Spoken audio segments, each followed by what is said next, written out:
Good evening, everyone, and welcome to the third episode of Vital Conversations, Dialogues on Living and Dying Well.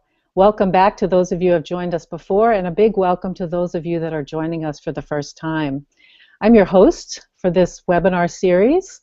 My name is Kim Adams, and I'm an end-of-life coach, consultant, educator.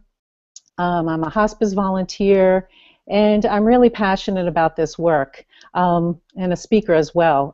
So doing these webinar series really gives me the opportunity to really open the door for people to have conversations in a way that generates conversation and explores topics that in our society, around end of life, death and dying, that people do not really want to talk about.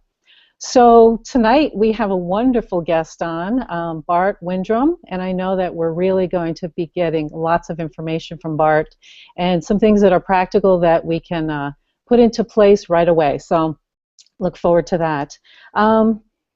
In addition to the work that I do, please visit my website, www.yourgriefandlosscoach.com.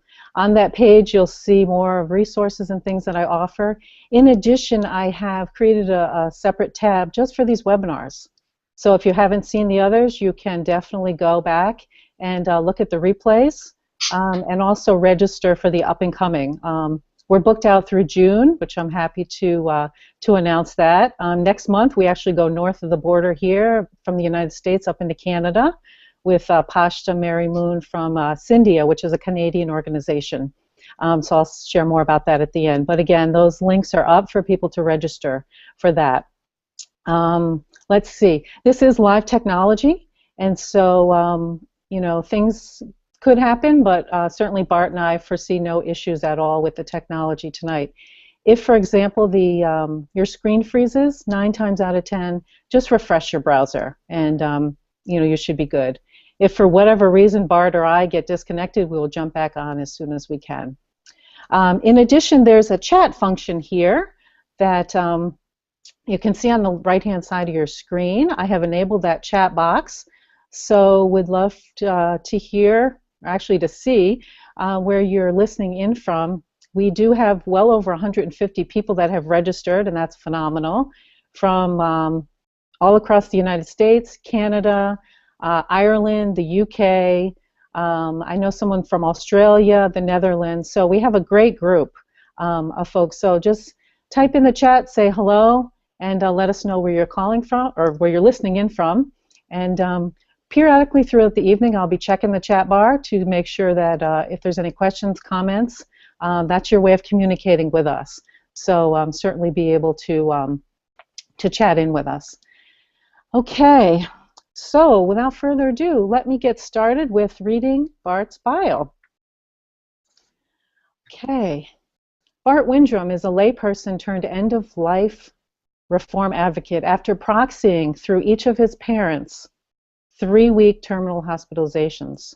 Since 2004, Bart has developed an extensive body of work, including books, keynotes, TEDx talks, journal article, policy initiative, a phanological matrix, which is very great, a performance rap, Bart's a musician, all of this culminating in a very rich program that he's created called Overcoming the 7 Deadly Obstacles to Dying in Peace. Bart offers practical guidance for people who mean it when they say, I want to die in peace. Bart's guidance fills the large space between medicine's primary advice about filling out living wills and assigning a healthcare proxy, and the spiritual advice about doing the inner work. Bart's work has been endorsed by a wide range, including medical professionals, policymakers, spiritual practitioners. This work is really not for the faint of heart, so we're really thrilled that you're here tonight to really dive deep.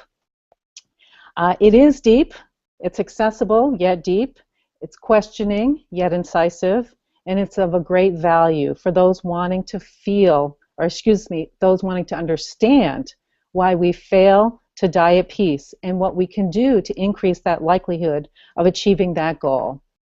And so without further ado, let me put on Bart Windrum. Welcome, Bart. Hi, Kim, and hi, everybody. How are you? Great to have you here, Bart. And before we get started, I just wanted to read just a piece on the back of your book, which, by the way, Bart has written a book called Notes from the Waiting Room, Managing a Loved One's End-of-Life Hospitalization.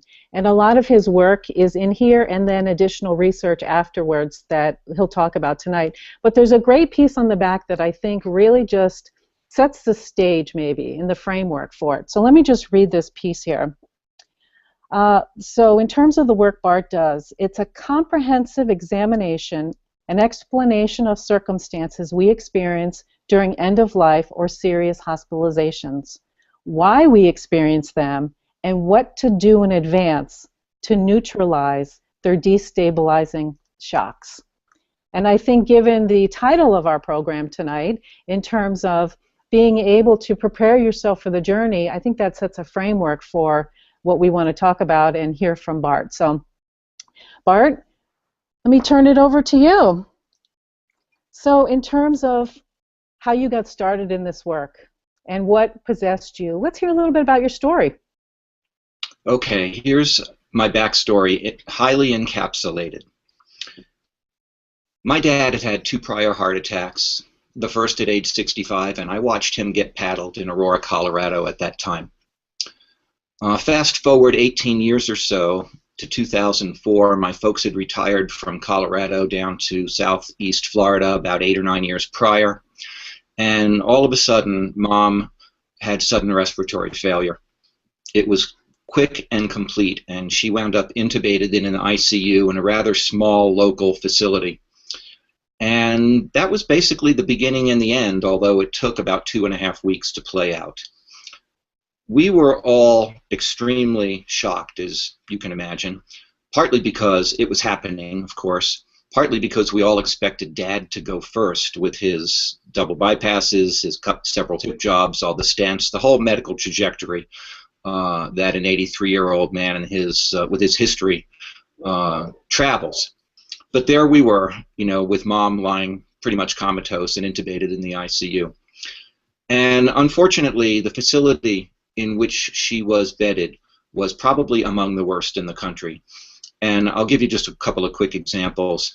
The doors didn't open till 11 in the morning, which meant, of course, that no family member would be there when doctors rounded at 7 or so.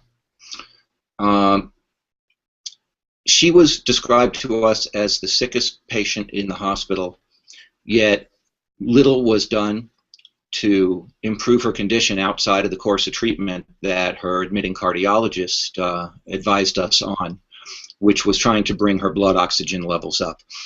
Here's an example. The clinic was very cold. Maybe they all are, but I don't know. And nothing was done to warm her up, even though her internal temperature was some degrees low. Finally, we requested a blanket. They gave us a thin one. We requested an air mattress. So it took a day for the air mattress to show up, and when it did, we found it under her, but not inflated. And those were just 2 of many, many examples of the kind of things. I'm sure any medical provider or family that's been in similar situations, this is no news. But if you haven't, really this is kind of normal, typical things that go on in a lot of facilities. And then finally, when we abandoned treatment and Mom was dying and did die, my sister, who was a NICU nurse at the time, requested to be there. She wasn't called. It was my cousins who happened to be there when her breathing changed, and they called my sister Judy, who ran to the hospital. And when Mom died, she had to turn off the equipment herself. No staff member came into the room to even turn the equipment off. So that was Mom's demise. 15 months later, my dad self-admitted for pacemaker eligibility testing. He wanted to finish his life in Colorado with me and my sister and my wife instead of in South Florida. And of course, it's a mile high. His heart muscle was 2/3 dead, and the regimen at the time was see if we can throw a pacemaker in. There was no mention of oxygenation or other approaches, if there are any, that might sustain him up here. And because of his heart, the pacemaker testing was nuclear. Right? Couldn't put this guy on a treadmill. And he crashed under that testing and wound up with urinary tract MRSA, an HAI, right, hospital-acquired infection. And that was his cause of death, actually, even though his death cert reads heart failure. Well, that whole scene took another 2.5 to 3 weeks to play out. And by the time both of those hospitalizations were done, we were pretty much spinning. And I had begun wondering about these experiences during Mom's hospitalization when I was simply the adult child. I was 52 at the time, and I'm 62 now. But especially during Dad's hospitalization, several examples, as if the hospital-acquired infection isn't enough. I'm the one who Googled end-of-life symptoms to discover that the behaviors that my dad was manifesting were in fact known to be associated with dying. And we knew that he was in dire straits, but we didn't know until I found this out that he was dying. And there was a huge problem, which I describe at length in the book, regarding consent and uninformed consent, commingled with what I came to call overrides to our anti-resuscitation directives that wound up being at the crux of a choice point that led directly to his demise, which may well have happened anyway given his blood infection and his age and his comorbidities, but there's no way that we would have known that at the time, and who knows, it's possible he might have gotten out. So, without going into the many, many, many details that would subtract from our time on this short hour, that's what I experienced. It's what my family experienced. And I asked myself some very simple questions back then. And the first one was, why did we fail? Right? My folks were advance planned. Our little 4-person family had the dining room conversations more than once. My folks were entirely independent and fully functioning in every way until these sudden crashes. And yet we failed to manifest the peaceful demise that they wanted, that we wanted, that almost everybody wants. And I had to ask myself why. And so what I embarked upon was an effort to answer those questions, because I was pretty freaked out about all this, and I said, I don't want this ever again in my life. I mean, who's next? My sister, my wife, me, right? Mm. And so I embarked upon this process. So it wasn't academic. It was asking myself questions and answering my own questions, and some of them I could answer just through reflection. Some of them I had to answer over a period of 1.5 to 2 years as I researched and wrote the book, as I began speaking to one kind of provider after another who referred me up the provider food chain, if you will. And I wound up speaking to every class of provider: nurses, some docs, pretty much PCPs, primary cares, ethicists, right, chaplains, mission directors, and some hospital administrators, people who sat on ethics committees, etc. The only medical cohort that would not talk to me at all were surgeons. I couldn't get to them. Either the Florida surgeons or even the Denver surgeon who saved Dad's life. I called and said, I want to talk to you, because he was a cardiologist. And I could never talk to surgeons. But I embarked upon this, and then wrote the book, and then that was in 2008 when I released it. And especially in 2013, I had another rich year where I did much of the other work that you mentioned. The journal article in the Journal of Participatory Medicine about medical error, my TEDx talk, the rap, the thanatological work, Windrum's Matrix of Dying Terms, culminating last year in the development of Overcoming the 7 Deadly Obstacles. So that's a bit of my trajectory. Great, Bart. And I've neglected to say at the beginning, and Bart kind of alluded to it, Bart's a layperson. Bart doesn't have a medical training. He has taken the unfortunate experience with both of his parents' hospitalization, and, as he said, asked those hard questions, and then sought out and did plenty of research to be able to kind of come to some answers, which I think, we can begin to get into, or at least the questions that we need to be asking. We don't know sometimes what to even ask. It's an emotional time when we're in the middle of situations with family members in hospitalizations or end of life. As Bart said, I think it's the wish for all of us to maybe die at home And what is the statistics, Bart? That 70%, 50% either die in a hospital, or 20%, and 20% die in an assisted living or a nursing home. So that's a huge percentage of working with the institutional settings and systems that are actually beyond our control. But Bart will talk about now that there are pieces, because with information and being forearmed is forewarned. So being able to do that. So thank you, Bart, for that story, and for you really then being able to say, wait a minute, I've heard you say, and we've talked before, that you could not pursue this, and to move forward with this. So talk a little bit, Bart, about what you found out. I mean, I know you created your whole program, but what are some of the, maybe you want to jump into and just kind of do an overview of the 7 deadly obstacles, and then we can kind of backtrack, because at the end Bart's going to share a little bit about the program that he's offered, which will take you into a deep dive about all of this. But Right. Bart, do you want to just review the 7 deadly obstacles right now, and we can move on from there? Actually, let me try to answer a question you posed immediately prior, Kim, and then we'll delve into the obstacles. What I had to do was say, we spent the first week of a 3-week terminal hospitalization. I'm not exaggerating or kidding at all. We were wondering what was happening, and we were also wondering what wasn't happening. Right? There were medical errors. There was sloppy procedure, etc. Anyone who's been in what I call the hospital time moves according to its own clock, and when you step back and you think about it, if your loved one has 3 weeks left to live and you lose the first one, in my dad's case, not realizing that even though they're in dire straits, that this could be fatal and terminal, that's the best remaining third of a loved one's lifespan. And they only go downhill. It's not the third of a lifespan you want to be losing. And when I framed it that way for myself, it became all the more important. And as I began to ask myself some questions and answer them, before I did any of this work, I needed to understand whether we just had the rotten luck of the draw twice in a row, or whether our experiences were normative or bigger. And that was the first question I asked providers.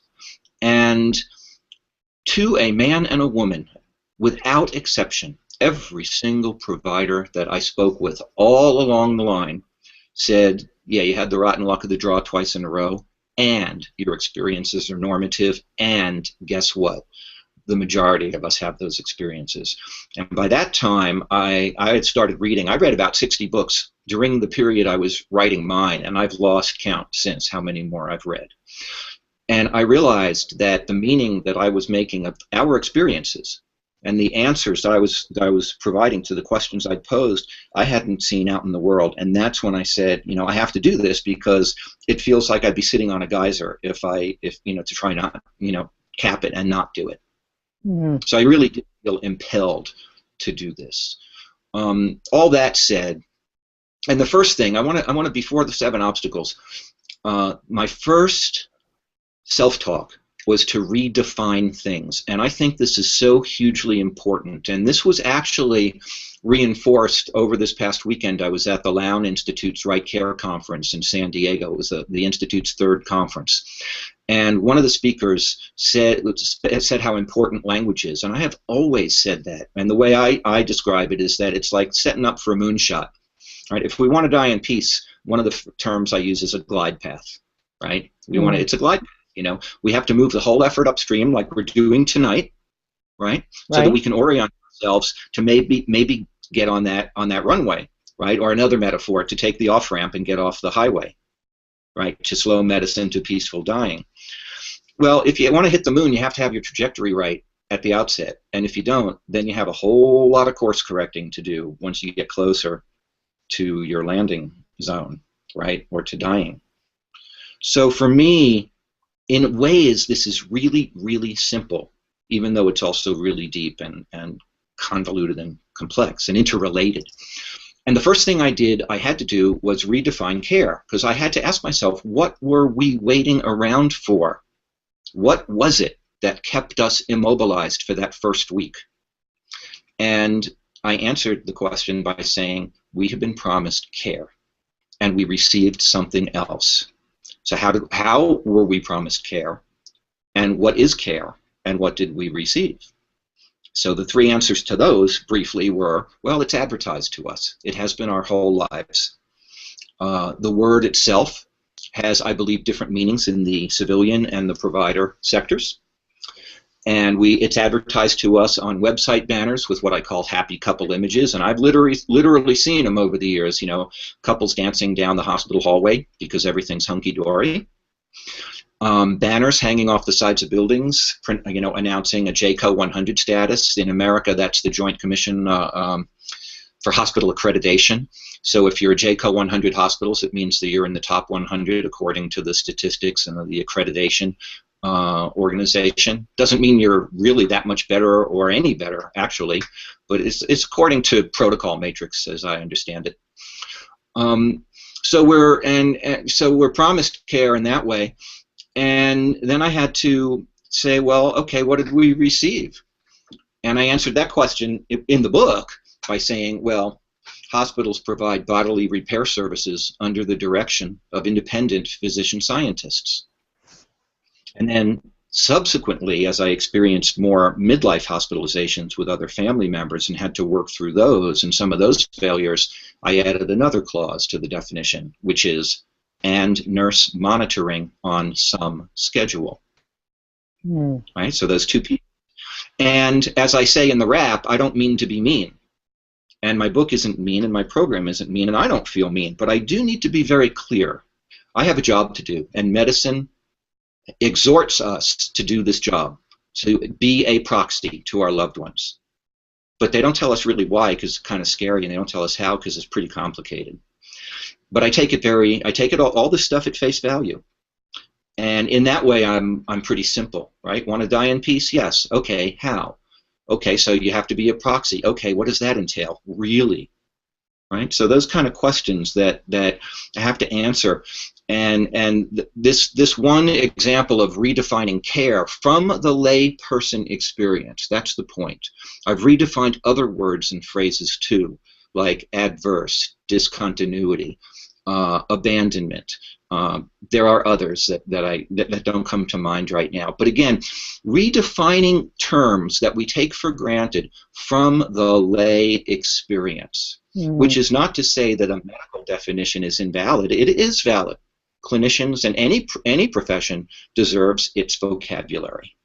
But what we need to do is sort of, this is what I believe ownership is about, right? We have to define our experiences on our terms, and sometimes we have to say, you know what, these are the most valid definitions, okay?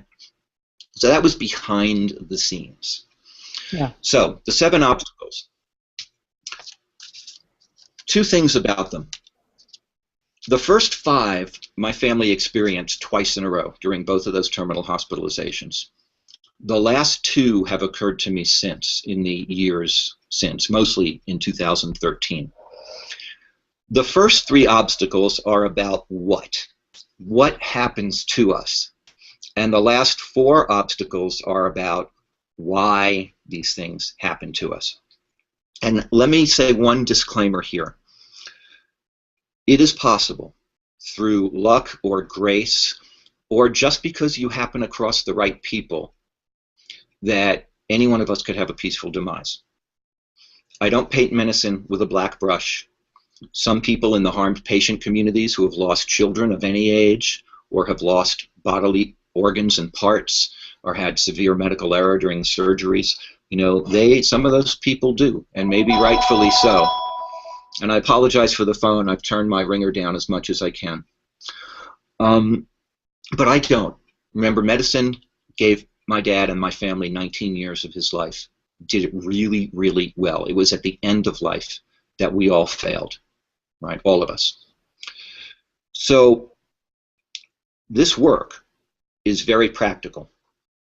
I believe that neither advanced directives and proxies nor spiritual engagement necessarily, either alone or together, will put us on a glide path to a peaceful death. I don't think they do much, if anything, to identify, assess, or help us mitigate the obstacles.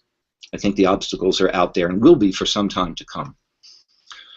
So this deep dive that we're doing is within that framework. And I mention this because it's a fairly intense bit of work, as you know, Kim, having spent 4.5 hours with me on the 3 webinars. Yes. And it's got that focus.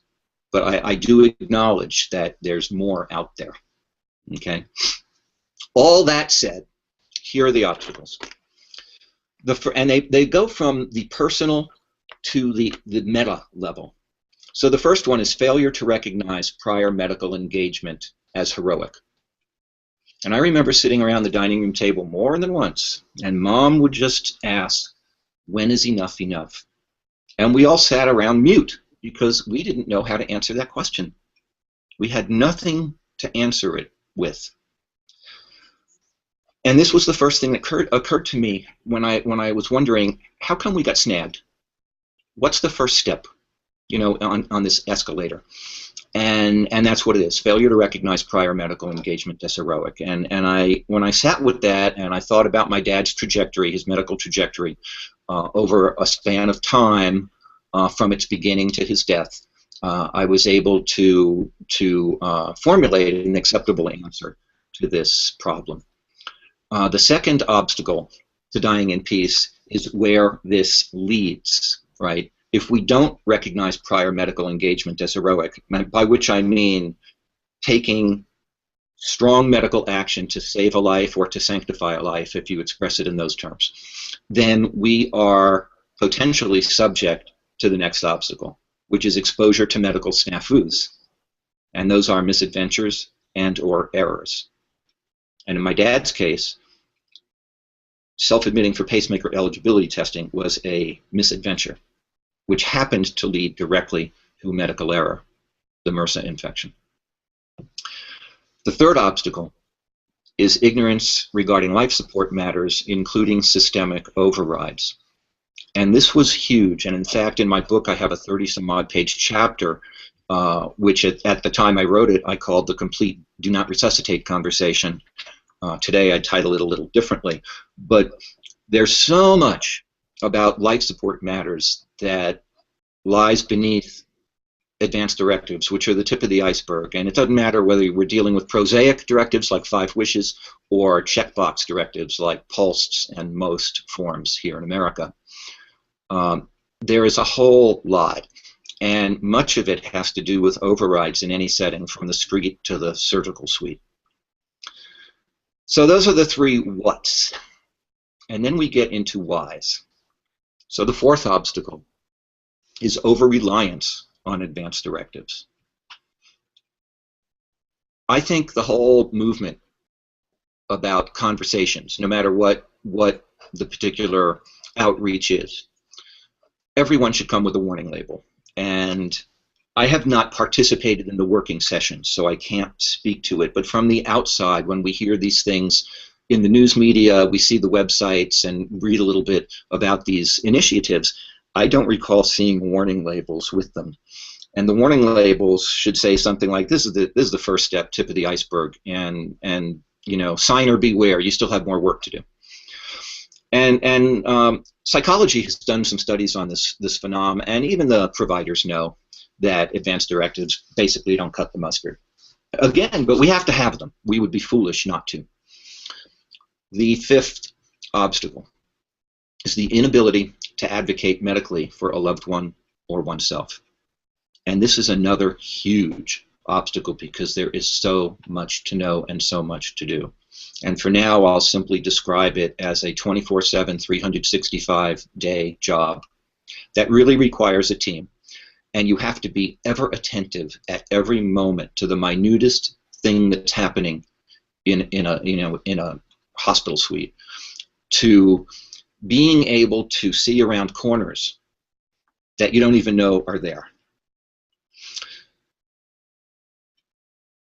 The sixth deadly obstacle is difficulty distinguishing among dying outcomes. And this is what I developed the matrix to answer. And very briefly, one day I was literally standing around in my space here, and I had this thought.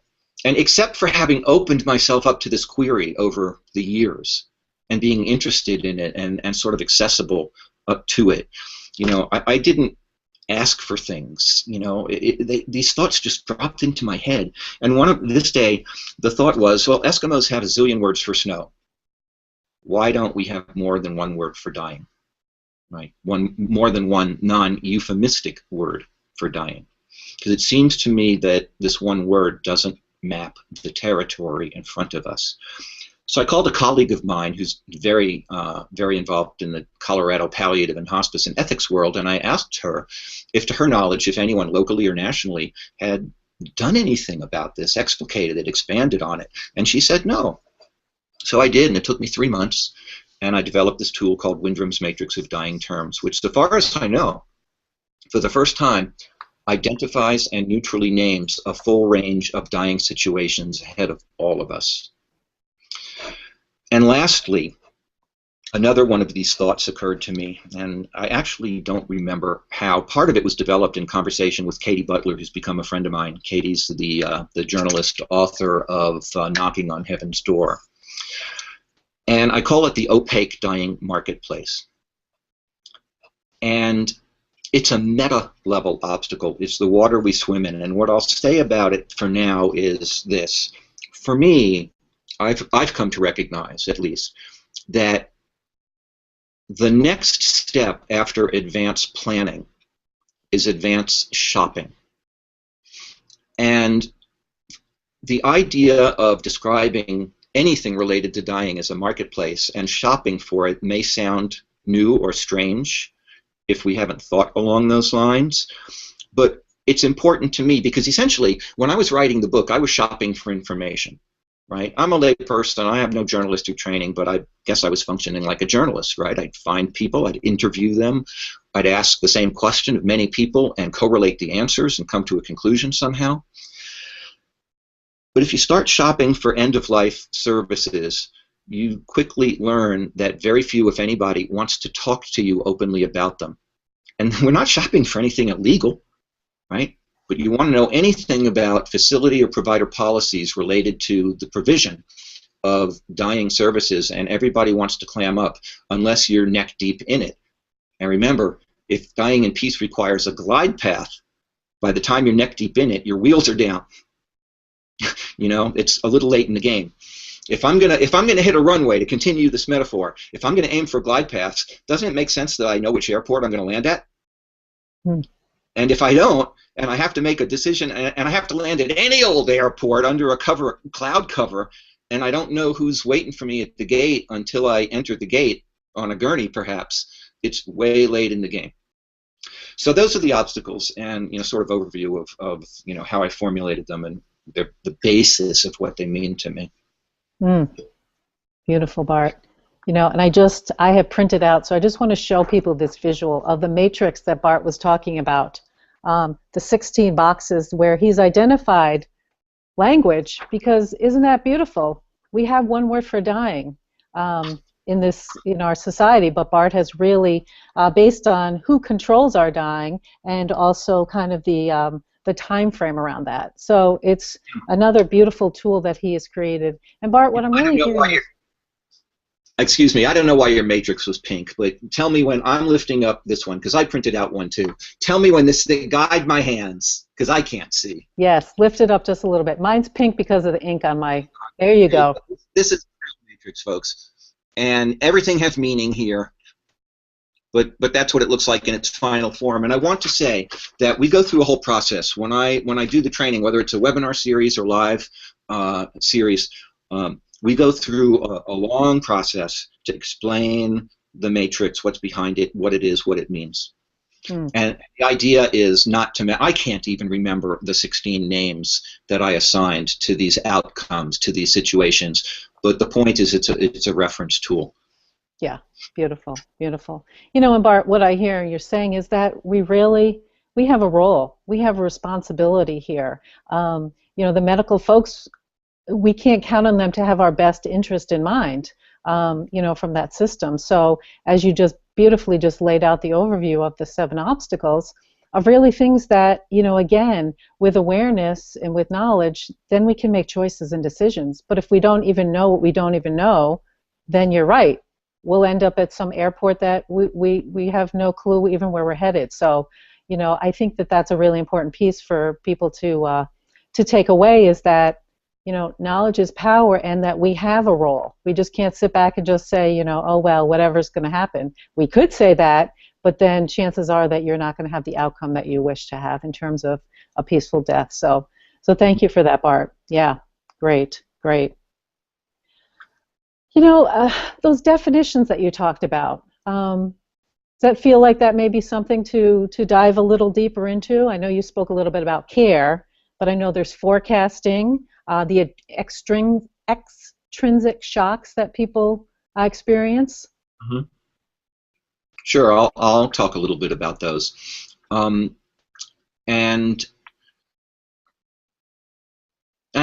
was something I was going to say in response to what you said before that, but it skipped my mind. So let's do some of the deaths. It was interesting. Here's some of the problems. Another couple of problems we experienced, and these were very profound. I wound up over time putting them under the umbrella of a term that independently occurred to me when I was searching for it, and it was called forecasting. And I want to mention Diane Ustal, who's an RN ethicist from Saudi Daisy, Tennessee, because apparently in her own work, Diane had used this term also. And she sort of asked me that at the first time. A couple of times along the way when I had engaged providers during my research phase, they looked at me and they said, "Are you sure you're not ripping off my work?" They didn't say it quite that way. "But you're sure you hadn't read my work before you did this?" And I said, "No, I hadn't. These things occurred to me, sort of independently." But I do want to acknowledge that as a pro, it's a piece of work that she had probably published before I did. So it took us a week into Mom's hospitalization before it came to light that her DNR that they submitted on admission was nowhere to be found, and that she was actually she was charted as full code. And here's the way we learned that. So we're in the room, we're a week in, we're all freaked out, we're all vulnerable and sad and don't know what's going on. Our mom's laying there dying, and Dad's wife of 60 years is predeceasing him, and it just comes out. It's Mom laying comatose in the bed, me, Dad, and my sister standing around, and her admitting cardiologist, who makes a casual remark that she's full code. And I looked at my dad. And I'm tall and thin. Dad was shorter and like burly. He's like a World War II greatest generation, 20th century guy. And big, burly man. And he physically recoiled. I'll never forget it. It was as if he had been speared. That was the emotional impact of learning that his wife was charted as a full code. He had believed that her DNR was in effect. And you know what happened that day? We had to leave the facility. Now, my dad used a walker and a scooter, so he moved glacially slow. His home was 45 minutes away in another town, so we had to go through this labyrinthine facility, get out to the van, load him and his gear up, drive home, get Mom's DNR, bring it back. Meanwhile, because of his heart condition, he was on diuretics. So 10 hours a day he had to be around his bathroom, because each diuretic episode he had to allow about 5 hours. So we had limited time to be able to do this. And the guy's 83 years old and suffering existentially because of Mom's impending demise. And we had to go back to the facility, give him the DNR, and of course it wasn't in effect until the next morning when the doc showed up again and charted it. So this business, this little episode, it wasn't the first one. It repeated 5 days later with her, again related to her course of treatment with a whole different scenario. But this encapsulates two things.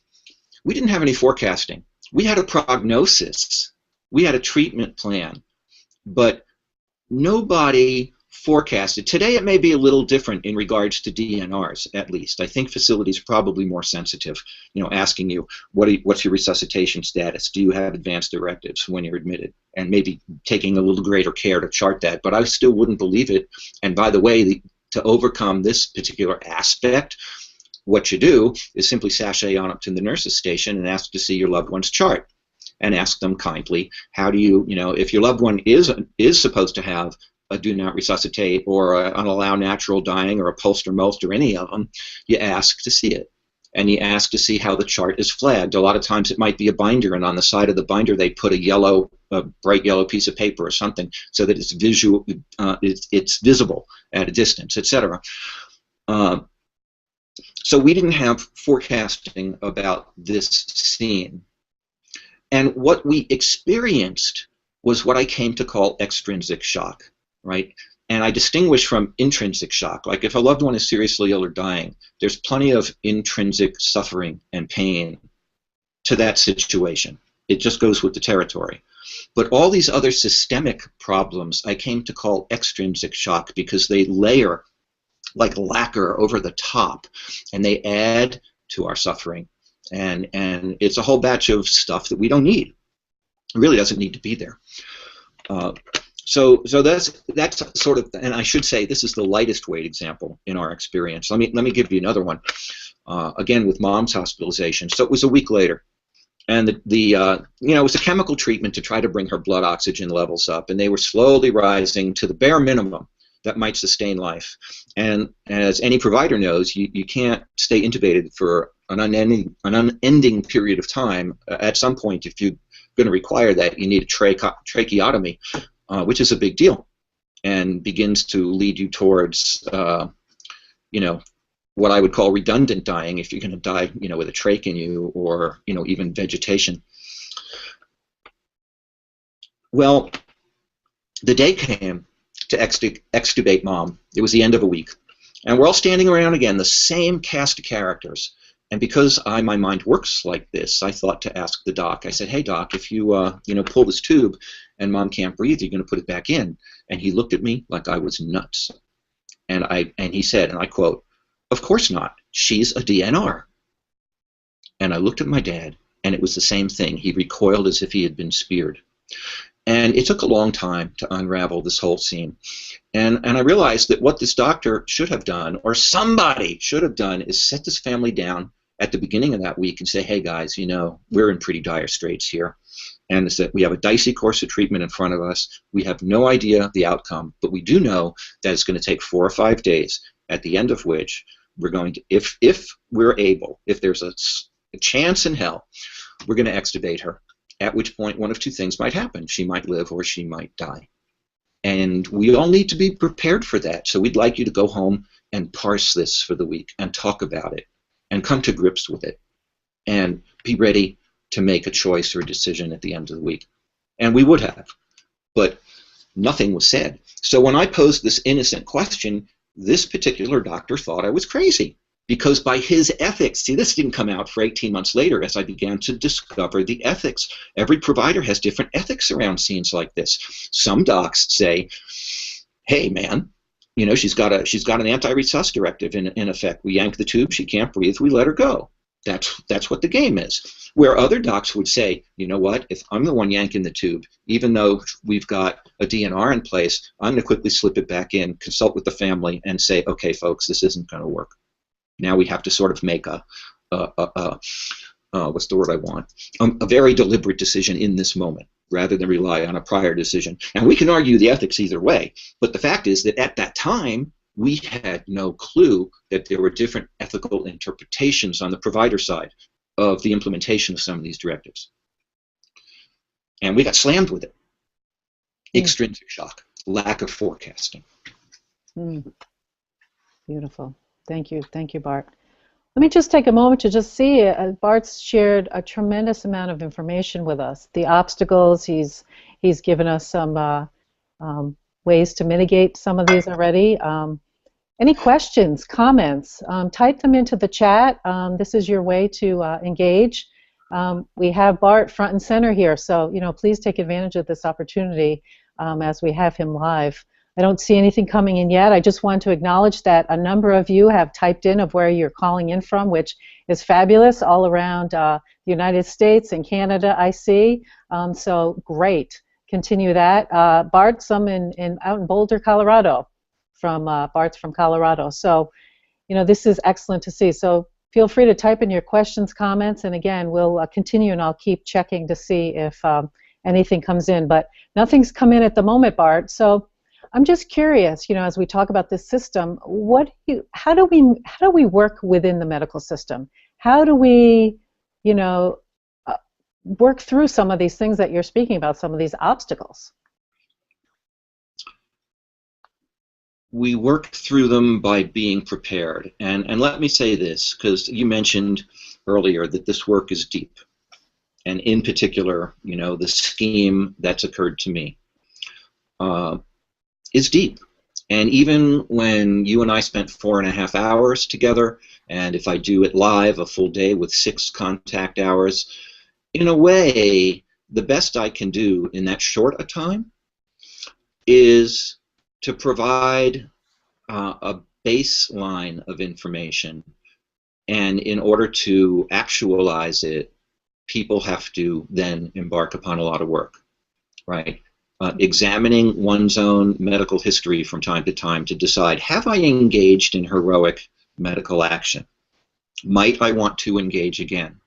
Or trying to project, which is a challenge for we midlifers, of trying to project 20 or 30 years out in the future, or engage with an elderly parent, is enough yet?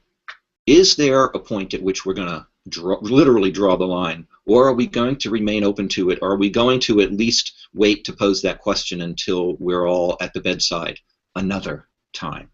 But at least have the framework to be able to pose that question and maybe have the basis to answer it, right? Exposure to medical snafus, well, we have to learn about what they are. We have to learn about how events might unfold. See, the problem is that providers, because they've experienced all of this stuff so many times, and bless them for that. I wouldn't want to be in their shoes doing the work that they do. But the problem is that, and they have a really hard life, and they're getting crunched more and more and more and more. The provider environment is getting much more harder for all of those people to work in. And the latest bit of it is the electronic health record. At the Lown Conference, there were about 200 doctors, and mostly doctors, but some nurses in the room. And one of the speakers asked for a show of hands, is there any provider here who feels that electronic medical records help them do a better job? And not one hand went up. And in fact, the buzz is that this requirement and the way it's instituted on iPads, and it's like you need 4 login screens to be able to, you have to traverse 4 login screens to be able to enter anything, and when you do, it's all disjointed. So if you only have 15 minutes with a patient to begin with, now an extra 3 are tied up in mucking with this technology and all of it. I mean, it's just one example of the pressures that are health guardians, shall I say, in a way, and I don't mean to make them owners of it at all, but that's the word that comes to mind at the moment. They're under a lot of pressure, and it's no fun. Medical error is 3rd leading cause of death in America, and that's well documented, so we talk about that a little bit also. Life support matters. It takes a lot to understand. So the point is that as we go on through this, the goal of the work is at the most amorphous is to raise our sensitivity. It's like growing antennas, so that if we end up in these kind of circumstances, if an obstacle starts rising up like a speed bump, 100 yards away, maybe you begin to see a shadow out in front of you, maybe you stop and you say, is that shadow a speed bump? Is that an obstacle? What kind of obstacle might it be? What might I do right now? Because if you wait for a deadline to come and pass, and what was supposed to happen didn't happen, and maybe your loved one is laying there in pain and has been laying on a gurney for 8 hours or something, that's a little late in the game to start unraveling. Sure. If you're having to provide proxy support for a loved one. So, so it's about becoming sensitive and aware to those obstacles. Great. We do have some questions and comments coming in, so if you're ready, I'll, yeah. So clearly, as Bart's been describing, that this is, common. And, Sue, unfortunately, Sue types in, we went through the same type of things at the nursing home. Ended having families stay at all hours around the clock for care to be done. Yeah, back in Ohio. Yeah, absolutely. So again, it just shows that Bart's situation is not uncommon, unfortunately. So there are a couple questions here, Bart, for you from Amy. Let's see. Why do you think that the surgeons were the only medical teams who wouldn't speak with you as you were doing the research for your book? Amy, I have wondered that all along. And you know, it's funny because the book was so long ago for me, and you know, the book is still valid, but my work has grown so much from it that I didn't even think, and it's too bad. I wish if we had done this a few days ago, I would have been sure to ask some of the surgeons at the Lown conference, you know, that kind of question. So I can only postulate, which I sort of don't like doing, because in a way, you know, it's like pie in the sky, and in a way, it almost doesn't matter. But I'll take a stab anyway. One answer might be that they're too busy, or you know, they make a whole lot more money doing surgery than talking to some guy on the street like me. Or maybe they don't want to feel at risk or deficient, right? I mean, surgeons are highly skilled people. They do miraculous things, but a lot of what goes down in surgery is really bad news. And let me give another example of that. And I'm going to say this for a reason. And because I don't want, you know, I say in the rap, I don't mean to be mean, but I know that unless people have traveled these paths, Kim, that it's possible just to see me as another harmed layperson, survivor, or adult kid, you know, with an axe to grind. But at the Lown conference, one of the famous doctors, his name is Harlan. He's from the East Coast. I don't remember his last name. A famous doctor. And he spoke about the issue of informed consent in his keynote speech. And these are his words, not mine. He said, informed consent as it is practiced in medicine is a sham. Mm. This is a surgeon's words, right? You Wow. have to remember, the docs who are associated with the Lown Institute's Right Care Initiative and Slow Medicine are a small cohort that's really wanting to move the dial and make medicine more humane and effective for all of us. And much of the problem is at end of life, because that's where the price spikes are. There are all kind of stats all over the place about this. So I think surgeons probably have a vested interest in what they're doing, and they're way too busy to want to talk. They can hardly manage their own schedules, probably, rather than talk to a layperson. Best I can figure. Great. Super. So Thomas writes in, maybe if you could just clarify a little bit more. He doesn't understand obstacle 6 about distinguishing among dying situations. Okay, Thomas, here we go. All right, so here's the deal. Let's think about this. Most of us, when we envision dying, we envision the worst, which is being wired up every which way in the ICU. And we say, I don't want that. I want to die at home. So when I imagine dying at home, I'm speaking me now, right? What comes to mind? What images come to mind? You know, maybe somebody playing a harp. Maybe the bucolic lakeside cabin, right, with, you know, water lapping on the shore. Maybe the dog licking my fingers, the cat on my lap. Lots of fluffy pillows, right? A milkshake, you know, on the bedstand. As if there's nothing else. It's going to be this lovely scene, or it's going to be this awful scene.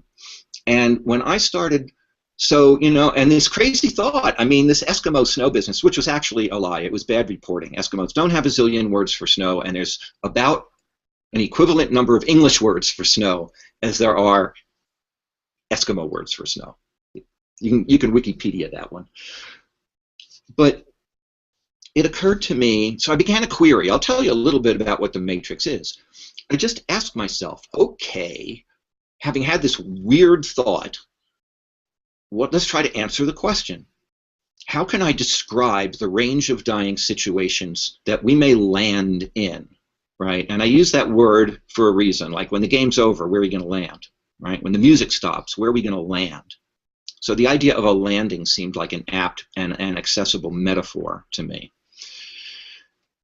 And I thought, well, what are the major aspects that frame our dying experience? And one of them, of course, is time, right? There are two ways to ask the time question. One is, how much time do I have? And the other is, how long is this going to take? Right? And there's basically quick, an excruciating, or really, really long amount of time, like years, or something in between. And in the medical world, what I call medically managed dying, there's an onset, a progression, and an end stage to a disease track. So there's this progression of time from immediate and instant to never-ending. And then I asked, okay, so what else affects where we're going to land when we die? And my answer was control. Who or what, something or someone controls our dying process. And so I identified 5 different controls. And I happened to be working in a spreadsheet. I don't know why I was. So I made a chart out of it, just an XY chart with boxes in the middle. And so I already had intersections, and I started filling them in. And it was very, very interesting because most of the terms that occurred to me were emotionally charged, and they wound up being repetitive. I couldn't find unique phrases, so I said, okay, I got to get rid of the charge. I have to see if I can identify these situations that we land in more neutral language. And when I did that, I was able to successfully do it without duplication and using meaningful words. So let me just give you 2 examples. One is uber simple. It is the ultimate and simple because everyone says they want it. In sleep dying. We all say, I want to die in my sleep. Not all of us, but a lot of us, right? So okay, let's label it in sleep dying. I'll give you more than 2. My dad experienced erroneous dying under medical control. My mom experienced what I call suspended dying under machine control. Right? She was suspended she was neither living nor dying. She was intubated on life support for an extended number of weeks. So she was under machine control. The rules of how I use the matrix, and it's like a roadmap. The way I describe it, actually, when I start this whole process from the beginning, is to liken the matrix to a map that has places but no place names. So imagine if you're driving around your part of the world and there are towns and communities and rivers and roads and none of them have names. And they're different. They're slightly different from one another. So how do we identify these places that are in the same universe, same locality, if you will, but they really are different from one another? Each town has a different feel, a different characteristic. So that's a little bit about the matrix. Great. Thanks, Bart. We have a lot of things coming through, and I'm just being mindful of time. That Bart, talk a little bit about how people can hear more information about the. I'm hearing a feedback. Sorry. About the learning about the 7 obstacles. Let's just get that information before people need to drop out. Yeah. Okay, so you see a URL, a web address at the bottom of the screen. AxiomAction.com is my website, and you can explore all sorts of things up there. If you extend it to Webinar 2015, that's a landing page. I'm offering a 3-part webinar series that each session is 90 minutes. And the next series begins on Monday, March 23rd, and it's a Monday, Wednesday, Friday, 23rd, 25th, and 27th, from 6 to 7:30 p.m. Mountain Time, which makes the start times 8 p.m. on the East Coast and 5 p.m. on the West Coast. And they're very reasonably priced. They're about $35 each. And if anybody is interested in going the distance and exploring this work, that's the place to go. Great, thanks, Bart. You're welcome. We are having a number of people. Lori writes in, my 20-year-old son and I had a conversation about the advanced directive. I told him I would like him to fill one out. He thought he could just leave it up to the doctor. I will set him straight, she says. She talks about the younger generation education. Yeah. And Kim, it sounds getting a little weird. Gretchen. Is it getting a little weird? Okay. Yeah, that sounds better.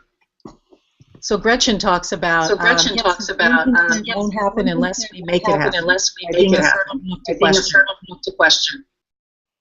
I think that's what you were talking about most of the evening. Yeah, but again, we're dropping out, but learning how to question, learning what to question. There's a lot to know to understand what to question, and I cover some of those things, as you know, Kim. When we get into depth. Yes. In fact, I promised to interview you, and I know we're running a little short on time, but you're in a very unique position here, right? Because you've experienced this full body of work. And I'm curious if there's anything that you have to say to our audience tonight. And I'm not looking for you know, pat on the back about it or anything. I'm really curious about your experience, and did you experience a shift, etc. Sure, I can speak on that for a moment. Yes, absolutely. Because I wasn't sure what I was really experiencing. But what happened was that it was a deeper place for me where, you know, just having advanced directive and being able to know, wow, there are things I have in terms of being proactive, advocate. So I think for me, as you described that there, but it's a deep dive. And for me, that was wanted me to, or I should say, encouraged me to want more. So that was my experience with that. You know, what's the word? It really caused me to look at what some of my thoughts are, what I have in place, what's important to me, and now with the tools to be able to. So that was my experience. Great. Thank you. Yeah. Yeah. Well, let me just take a quick check. And for whatever reason, the sound sort of comes and goes, like it's moving closer and further away.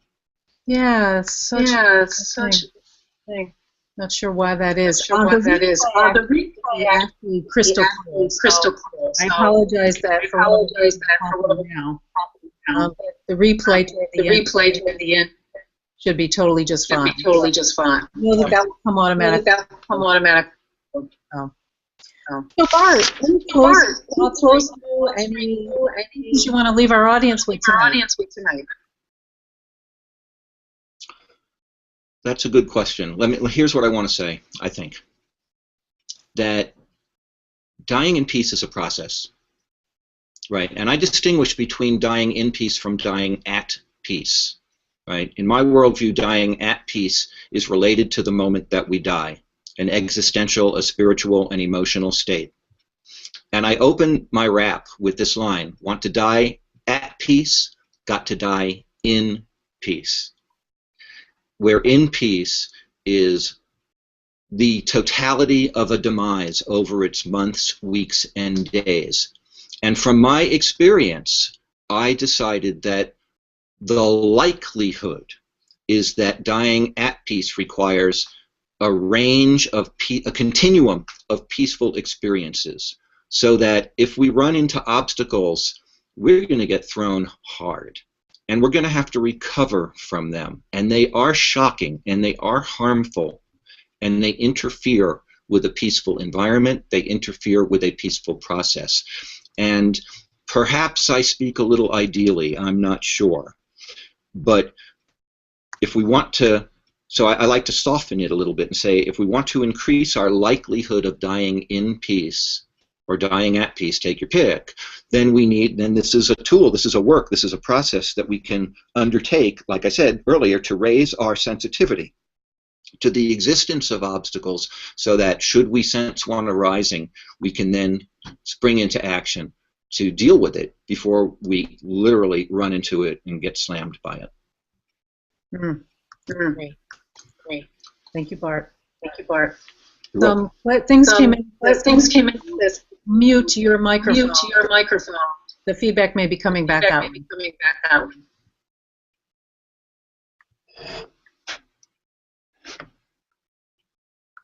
Okay.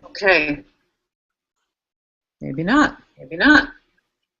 All right. Well, I just want to. I don't know if we mute our mics, we can't talk, and we didn't have it at the first, so I'm not sure. Right. Okay. Well, thank God it happened near the end here. And Bart, I just want to say thank you. This has been a pleasure. Thank you to all of our folks who have joined us. Like I said, the replay. Well, I will take this opportunity to say thank you, Kim, and thanks everybody for tuning in and listening. It's a big, big topic, and we are seeing all around us a movement, a growing awareness, a willingness to look at this matter, a willingness to begin to take ownership. And the last thing I'll say is that, we can't give lip service to it. It's not easy. I wish it was, but it's not easy. I think it is a huge, it requires a lot of each of us. But I think if we do our work up front, then we'll have a much greater chance of reaching our goal, down the line. Beautiful. Thank you for those parting words. Thank you for those parting words. So thank you again, everyone. We will be back on April 16th, which is National Advanced Care Planning Day, with our speaker from Canada, Pashta Marimun. And I will have all that in the email for the recording. Thank you again, everyone. See you next month.